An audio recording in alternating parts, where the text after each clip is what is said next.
Speaking of which, the chips continue to fall for Donald Trump, the businessman. Serta saying that it won't renew their licensing agreement with the Trump organization. Will be phasing out the Trump home mattress collection. The mattress company says it, quote, values diversity and does not agree with nor endorse the recent statements made by Mr. Trump. Meanwhile, the Reels channel, the cable station that carries reality TV show Hollywood Hillbillies, says that they will air next Sunday's Miss USA pageant. The company bought exclusive rights after Univision and NBC Universal, the parent company of NBC and MSNBC, ended their broadcast deal. Still, Donald Trump, the politician, is not backing down from his June 16 comments on Latinos and Mexicans. People are pouring into the United States.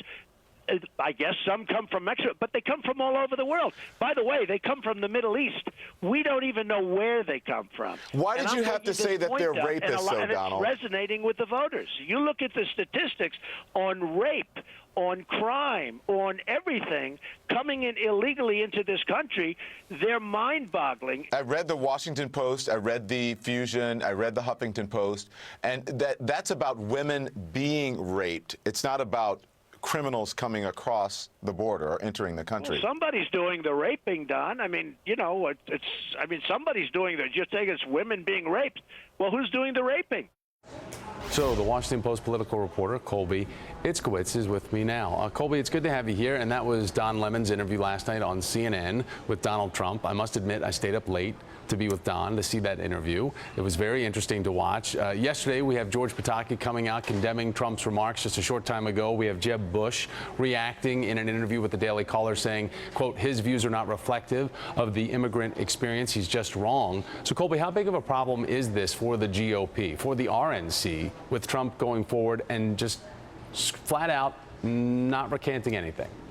Well, I mean, we're talking about it now, and it's pretty much taken all the oxygen out of the room all week. Headlines and news channels have been talking about it nonstop. So Donald Trump is getting exactly what he wanted by making these comments, which is to be the center of attention, to be the person, the candidate that everyone's talking about. And it's working with a subset of voters. I mean, look at the polls that we saw out of New Hampshire and Iowa and the national polls. They're showing him in second place behind Jeb Bush.